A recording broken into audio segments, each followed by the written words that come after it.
लेकिन मुंबई के लिए दिक्कत एक और है, वो है कि ल्यूक वुड को मौका मिला था, वो अच्छे नहीं चले। फिर उन्होंने मखापा पूरा नाम था शायद उनका, क्वेना मखाका, वो भी 4 में 66 दे गए। अब पता नहीं ल्यूक वुड को लेंगे या किसी और गेंद पर जाएंगे। जैसन बैराडॉफ वो बाहर हो गए हैं, दिलशान मधुशंका वो बाहर हो गए हैं, तो इनके लिए गेराल्ड कोट जी महंगे साबित रहे थे।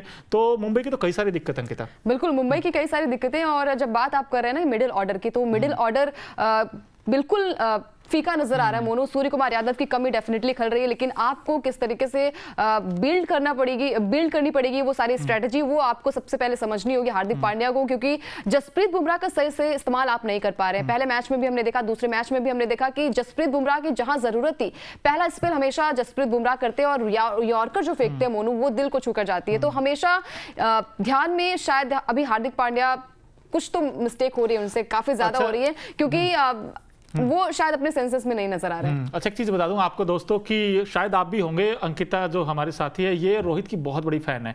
अब रोहित का बल्ला चलेगा या फिर संजू सैमसन का चलेगा, ये एक सबसे बड़ा सवाल रहेगा। आपको क्या लगता है आप जरूर बताइए।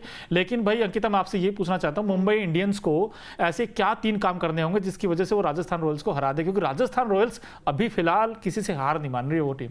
देखिए, सबसे पहली बात तो ये है ना कि आपके पास बेनिफिट है होम ग्राउंड का, और वहां पर हमने देखा कि रोहित शर्मा का बल्ला चलता है, बाकी बैट्समैन का भी बल्ला चलता है, और हार्दिक पांड्या भी वहां पर कुछ एक्सपेरिमेंट अच्छे तरीके से कर सकते हैं, क्योंकि ग्राउंड जो है वो बहुत बड़ा नहीं है और यहाँ पर लंबे लंबे छक्के देखे जाते हैं, मोनू और चौके की बरसात होती है। तो मुंबई इंडियंस को अपने टॉप ऑर्डर यानी कि ईशान किशन और रोहित शर्मा को एक अच्छा स्टार्ट देना होगा, पावर प्ले का सही तरीके से इस्तेमाल करना होगा। पावर प्ले में अगर आपने रन बना लिए हैं तो मतलब आपकी चांदी हो जाएगी और आप ये मैच आसानी से जीत पाएंगे। और एक लंबा स्कोर दीजिए, क्योंकि आपको पता है कि उधर से ट्रेंट बोल्ट है जो नट बोल्ट आपकी डीलिंग कर सकते हैं, तो आपको बेहतरीन पार्टनरशिप बनाने की जरूरत है, क्योंकि हमने देखा है कि हार्दिक पांड्या, माफ कीजिएगा, यहाँ पर ईशान किशन अगर आउट हो जाते हैं या फिर रोहित शर्मा आउट हो जाते हैं तो उनका बैटिंग ऑर्डर जो है, नमन धीर आते हैं, उसके बाद भले ही तिलक वर्मा आते हैं, लेकिन वो प्रेशर नजर आता है, अभी युवा बल्लेबाज है वो, तो आपको जरूरत है।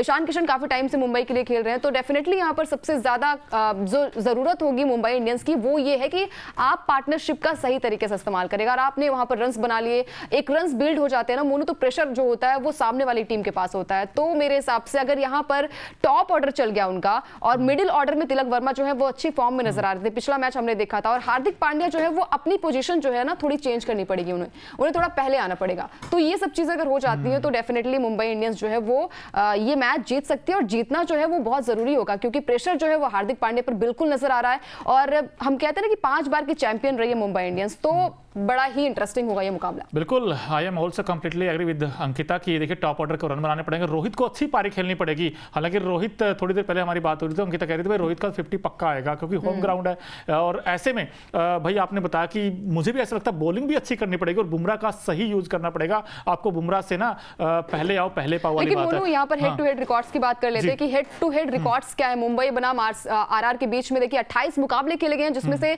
पलड़ा जो है वो मुंबई का ज्यादा भारी नजर आ रहा है। देखिए 15 रन से जीता है मुंबई, मतलब 15 रन, माफ कीजिएगा, 15 मैच जीते हैं मुंबई इंडियंस ने और 12 में राजस्थान रॉयल्स को जीत भी लिए। इसके अलावा एक मैच जो है उसका कोई रिजल्ट नहीं निकला, तो यानी पलड़ा जो है वो डेफिनेटली यहाँ पर मुंबई का भारी नजर आ रहा है। लेकिन अभी ऑन पेपर बात की जाए और संभावित प्लेइंग 11 की बात की जाए तो कहीं ना कहीं पलड़ा जो है वो राजस्थान रॉयल्स का भारी नजर। अच्छा अंकिता, एक और बड़ा दिलचस्प सवाल ये भी है कि भाई एक्स फैक्टर कौन लगता है आपको जो मुंबई इंडियंस के लिए हो सकता है, जो जिता सकता है, क्योंकि 2 लगातार हार है, वो हाहाकार मचा हुआ है, क्योंकि मुंबई इंडियंस के जो कैप्टन बनाए गए हार्दिक पांड्या, वैसे है बहुत गलत चीज, क्योंकि जब भी वो टॉस करने के लिए आते हैं हुटिंग शुरू हो जाती है। फैंस को शायद ये बात रास नहीं आई कि रोहित को हटाया और हार्दिक को कैप्टन बनाया, लेकिन ऐसे में अब हार्दिक कैप्टन को पांड्या को क्या करना होगा और उनका सबसे बड़ा एक्स फैक्टर कौन लगता है जो इस बार मैच जिता देगा?